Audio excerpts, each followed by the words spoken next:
Annabel bangun dari tidurnya dengan Riz yang kini berada di sampingnya. Laki-laki itu menemaninya dan ia melarang Annabel untuk bersedih. Riz berbaring di sampingnya. Ia mengusap perut Annabel di saat gadis itu bermalas-malasan dan enggan melakukan apapun. "Ibu benar-benar marah padaku ya, Riz?" tanya Annabel lirih, meringkuk pada Riz. "Tidak sayang, ibu tidak marah, tapi memang efek dari sakit yang ibu alami menimbulkan efek seperti ini, seperti sebuah mood swing," ujar Riz. Terpaksa ia membohongi Annabel karena ia tidak mau Annabel terlalu berpikir keras. "Benarkah?" tanya Annabel. Riz mengangguk. "Ya, kau tidak percaya padaku." Gadis itu segera membalikkan badannya dan ia langsung terduduk dengan kedua tangannya yang menyanggah ke belakang. Senyuman Riz mengembang saat ia melihat Annabel yang kini jauh terlihat lebih baik. Ia tidak menangis lagi seperti tadi. "Kalau begitu kita menemui ibu. Kalau ibu sudah jauh lebih baik ya," ajak Riz mengangguk pelan. Ia mendekati wajah Annabel dan memberikan kecupan di pipinya. "Jangan menangis sayang, aku sangat cemas kalau kau menangis. Besok adalah hari yang paling indah yang pernah kita lalui. Tidak ada pesta pernikahan yang mewah seperti yang kau inginkan. Aku sudah menurutinya, tapi hanya ada pernikahan, pemberkatan dan juga hari bahagia kita berdua," ujar Riz menatap wajah Annabel dari dekat. Annabel menghembuskan nafasnya pelan. Ia meletakkan wajahnya pada Riz. Mungkin selama ini hanya Riz yang mampu mengendalikan emosi Annabel. Anak laki-laki itu mau menuruti apa yang Annabel minta dari awal. Mungkin ia tidak akan kesusahan untuk saat ini. "Akhir-akhir ini perutku terasa sedikit mulas. Sebentar-sebentar merasa tidak enak. Makan apapun aku rasanya ingin mual," cicit Annabel kembali berbaring dan memegang perutnya.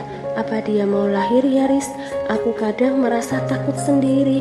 Riz mengecup perut besar Annabel. Ia selalu membisikkan kepada putrinya yang berada di dalam perut itu untuk tidak nakal.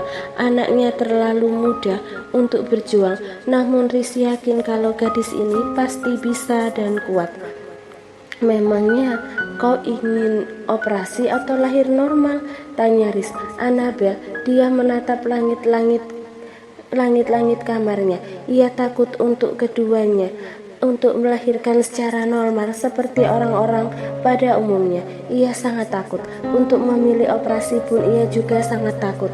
Gadis itu mengusap rambut hitam Riz, di mana laki-laki itu kini masih mengusap dan mengecupi perutnya. "Melahirkan seperti wanita-wanita di luar sana, melahirkan seorang bayi dengan normal selama aku kuat," jawab Annabel tersenyum penuh keraguan dan juga keyakinan yang ia paksakan. "Kau yakin? Kalau tidak takut?" tanya Riz tersenyum menatap ekspresi Annabel yang kini nampak ragu. Gadis itu menggelengkan kepalanya dengan teguh. "Tidak, tapi kau harus menemaniku. Aku tidak boleh pergi kemana-mana," ujarnya menggeleng-gelengkan kepalanya. Riz menggenggam tangan Annabel. Ia mengecup punggung tangannya dan memeluk Annabel dengan erat. "Mana mungkin aku meninggalkanmu. Aku akan menemanimu di saat nanti kita menyambut anak kita." Riz tersenyum bahagia. "Nanti diberi nama Angela Burnett," ujar Annabel. "Ya, yang penting ada Angelanya," sahut Riz. Kedua mata Annabel menyipit. Ia langsung bangkit dari duduknya dan mencengkram erat kerah kemeja yang Riz pakai. Kedua matanya menukik tajam. Ia menatap Riz dengan sangat kesal. "Kenapa kau bersikukuh memberikan nama Angela pada anak kita? Memangnya siapa sosok Angela dalam kehidupanmu?" tanya Annabel. Riz langsung melebarkan kedua matanya. Laki-laki itu menggeleng pelan. Bukan siapa-siapa, tidak ada sayang. Aku hanya ingin saja memberikan nama anak kita dengan nama Angela. Itu namanya yang cantik," ujar Riz. Barulah Annabel menganggukkan kepalanya. "Sebagai seorang papa yang baik, menyiapkan nama untuk anakmu, Riz.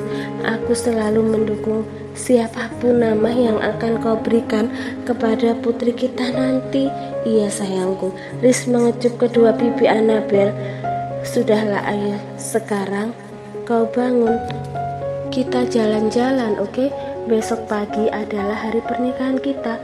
Kita hanya berangkat berdua saja, tidak mengajak siapapun, dan tidak ada yang tahu tentang pernikahan ini. Apa seperti ini yang kau inginkan? Tanya Riz dengan yang takut-takut. Annabel menatapnya. Gadis itu mengerjapkan kedua matanya pelan sebelum ia mengangguk.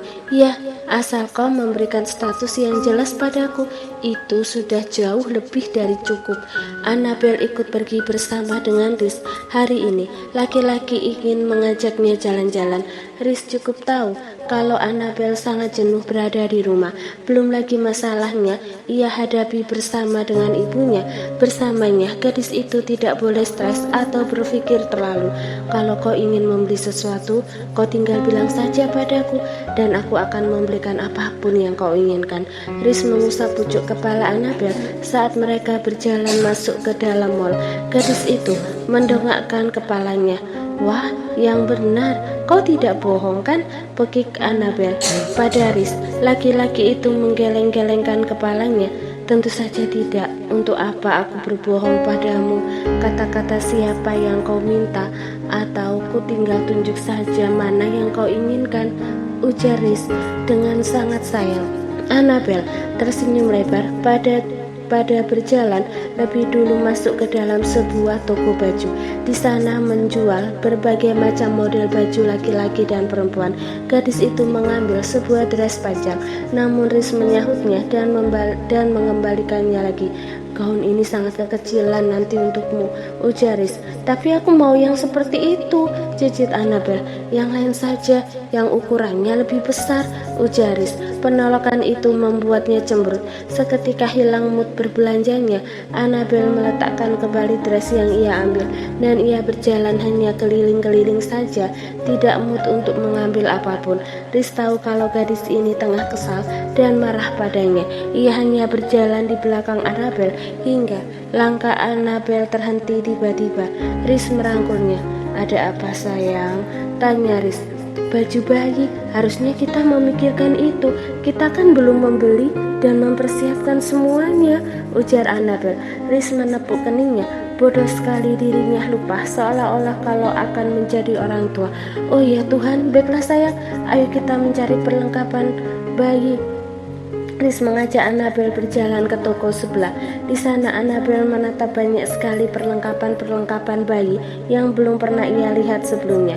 Riz meminta kepada karyawan toko itu untuk menyiapkan semuanya keperluan bayi dengan lengkap, mulai dari topi, sarung tangan dan sarung kaki mungil yang kini dipegang oleh Annabel. Gadis itu tersenyum manis.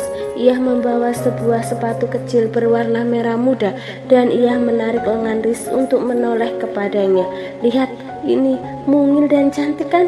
Bayangkan nanti kalau Angela berjalan menggunakan ini. Dia pasti lucu sekali kan Riz? Ujar Annabel.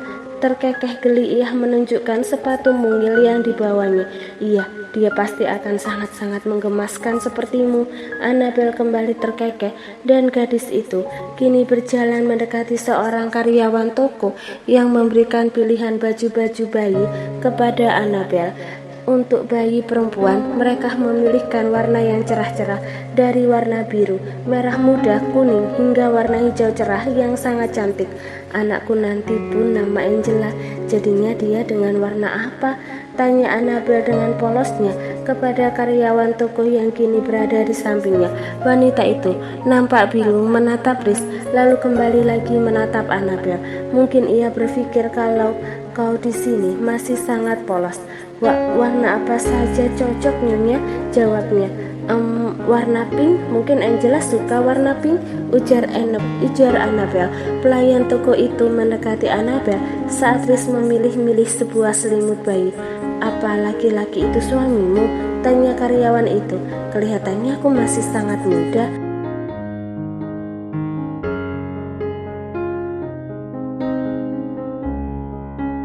Annabel, tegas Annabel.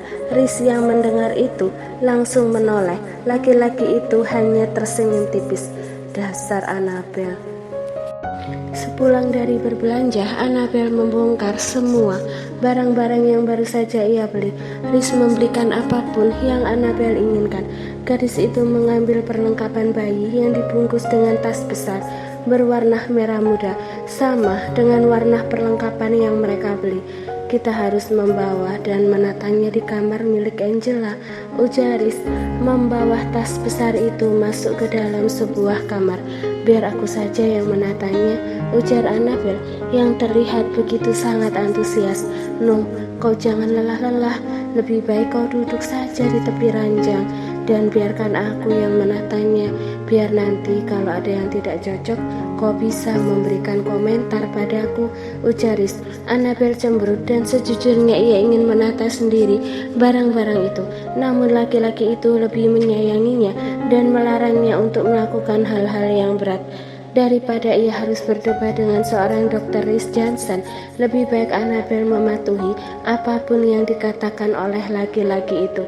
Barang-barangnya sangat banyak, tapi kecil-kecil dan menggemaskan, ujar Annabel menata sepatu dan juga kaos kaki bayi di dalam sebuah box.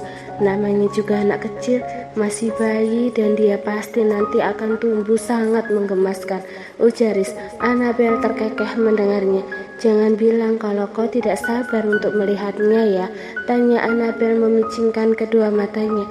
Tentu saja, kan aku papanya, jawab Riz antusias.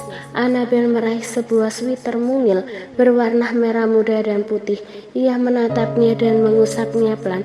Ini lucu sekali, ternyata pilihanku tidak pernah salah, cicit Annabel menjabar sweater itu di hadapannya. Pasti dulu waktu kau bayi kau juga memakai pakaian serba pink, ujar Riz menertawakannya. Annabel cemberut. Ia menggeleng-gelengkan kepalanya dan hal ini membuat ia kembali teringat pada sosok ibunya. Masih banyak tanda tanya di dalam benaknya. Kenapa sang ibu bisa sok marah itu padanya? Apakah Thalia tidak melihat perjuangan Annabel untuknya? Annabel yang tengah berdiam-diam membuat Riz langsung menoleh padanya. Laki-laki itu berjalan ke arahnya dan ia tiba-tiba saja menarik gemas pipi Annabel. Hei cantik, siapa yang memintamu untuk melamun? Tanya Riz. Annabel mengerjapkan kedua matanya pelan. Seketika gadis itu menggeleng-gelengkan kepalanya saja. Tidak ada. Menatap barang-barang ini membuat aku kepikiran masa kecilku, jawab gadis itu lirih. Masa kecilmu sangat indah, tapi tidak akan membuat masa kecil Angela jauh lebih indah. Riz memeluk Annabel dan mengusap punggungnya. Semoga suatu hari nanti tidak ada seseorang yang menawari Angela untuk hamil anaknya, lalu membuat aku marah pada Angela. Aku tidak tega untuk melakukan hal itu, karena untuk berada di titik hamil sangat berat, membawa perut besar kemana-mana itu sangat susah. Semoga Angela tidak merasakan hal ini nanti, lirih Annabel mengatakannya dengan sangat-sangat sedih. Mendengar apa yang baru saja dikatakan oleh Annabel membuat Riz tertampar keras-keras. Kata-kata itu begitu menyakitkan. Dulu ia berisi sikuku menginginkan seorang bayi dari Annabel, dan saat ini saat anak pertama hamil anaknya, kadang ia merasa sedikit menyesal dengan semua keputusan dan juga kelakuan yang sudah ia lakukan. Tidak akan ada yang berani melakukan hal itu pada anak kita. Aku yang akan menjamin kebahagiaan Angela nantinya. Aku akan menjadi orang tua yang terbaik untuknya, ujar Riz menangkup kedua pipi Annabel dan menatapnya dalam-dalam. Apa balasannya kalau kau membohongiku? Tanya Annabel lagi. Kau bisa melakukan apapun, kau bisa membenciku semaumu, tapi setidaknya izinkan aku untuk membuktikan kata-kataku. Ujar Riz meminta agar Annabel lebih percaya lagi padanya. Barulah gadis itu menganggukkan kepalanya. Ia meraih tangan Riz dan ia letakkan di atas perut besarnya. Berjanjilah pada Angela kalau kau akan selalu menjaganya dan menjamin kebahagiaan untuknya. Mungkin dia tidak butuh kesempurnaan, keistimewaan, tapi dia butuh kasih sayang banyak darimu. Pinta Annabel agar laki-laki itu berjanji. Riz menundukkan kepalanya dan ia mengecup perut besar Annabel. Bukan hanya pada Angela, tapi aku juga berjanji untuk membahagiakanmu, Annabel. Lega hati Annabel dibuatnya. Ia benar-benar berharap kalau laki-laki ini tidak mengingkari kata-katanya. Ia sangat berharap kalau Rhys tidak akan seperti dulu lagi. Kelahiran Angela harus membawa kebahagiaan untuk mereka semua, termasuk untuk Annabel sendiri. Ia tidak mau terus-menerus bersembunyi dan berlari-larian membawa anaknya.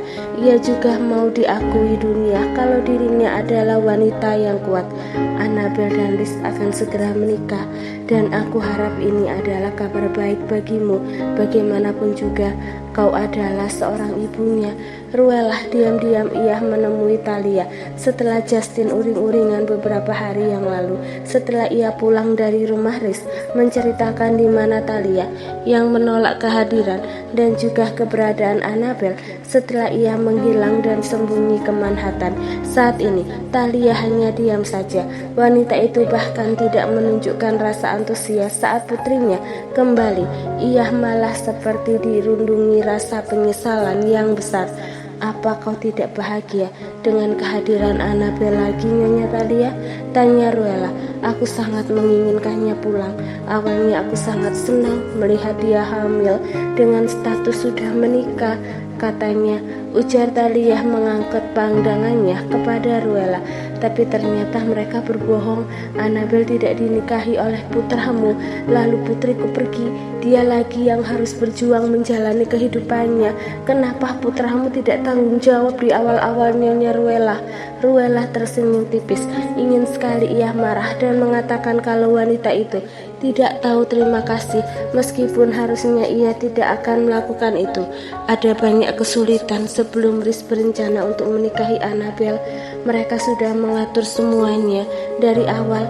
Rhys awalnya hanya menjadikan Annabel untuk umpan, menggagalkan pernikahannya dengan gadis pilihan suamiku. Tapi ternyata mereka berdua jatuh cinta. Acara perjodohan itu tidak bisa dibatalkan. Disitulah putrimu pergi. Bahkan di saat putraku masih berjuang mati-matian untuk mempertahankannya, kalian semua salah paham, ujar Ruella menjelaskan kepada Thalia yang kini menundukkan kepalanya dan berpikir panjang. Aku tidak memintamu untuk percaya padaku, Nyonya Thalia, tapi aku hanya memintamu untuk berterima kasih atas apa yang terjadi pada Annabel. Perjuangannya itulah yang harus kau lihat dan juga kau pikirkan baik-baik. Putrimu melakukan ini semua karena kau. Kalau bukan karenamu, mungkin kau sudah mati dan Annabel bisa baru menjalani kehidupan seperti yang kau inginkan. Jelas Ruella lagi dan lagi ia menampar kesadaran seorang Thalia. Sesekali wanita itu memang butuh untuk disadarkan dengan keras karena dia sangat angkuh di balik ketidakmampuannya. Berbeda dengan Annabel, gadis itu selalu saja rendah hati. Annabel selalu sadar akan posisinya dan tidak pernah menyombongkan dirinya sendiri. Thalia mendongakkan kepalanya. Wanita itu menggosok wajah frustasi berkali-kali hingga ia mengangguk-anggukkan kepalanya. Aku sangat paham dengan keresahan dan kesusahan yang dirasakan oleh putriku. Mungkin tidak akan mudah menjadi dia, tapi aku yakin Annabel tidak akan setega itu untuk membohongiku. Thalia menjatuhkan air matanya dan mengusapnya. Ruella tersenyum mendengarnya. Sedikit demi sedikit pasti Thalia bisa menyadari kekeliruan yang menghadapi Annabel. Tentu saja semuanya akan tetap kembali padamu. Putrimu melakukan hal terburuk sekalipun di matamu, itu semua untuk kau. Harusnya aku berterima kasih, bukan malah membencinya hingga membuatnya kecewa. Sejujurnya aku ingin sekali mengatakan kalau kau adalah wanita yang tidak tahu terima kasih, Nyonya Thalia. Bahkan putraku sekalipun sudah sangat baik kepadamu, tapi kau membalasnya dengan sifatmu yang sangat arogan. Ruella tidak bisa bersabar lagi, dan saat ini Thalia menangis menyesali apa yang sudah ia lakukan. Ia hanya merasa didikannya kepada Annabel sejak kecil tiba-tiba luntur dan hilang begitu saja. Ruella bangkit dari duduknya. Wanita itu melangkah menjauh. Ia memunggungi Thalia yang duduk di sofa. Ruella mengembuskan nafasnya panjang. Pikirkan kembali sebelum kau bertindak. Kehilangan Annabel membuatmu menyesal. kepulangannya malah kau marahi dan kau diami. Setidaknya aku tidak pelindung menjadi seorang ibu. Kau tidak merawat Annabel sendirian selama ini, Thalia.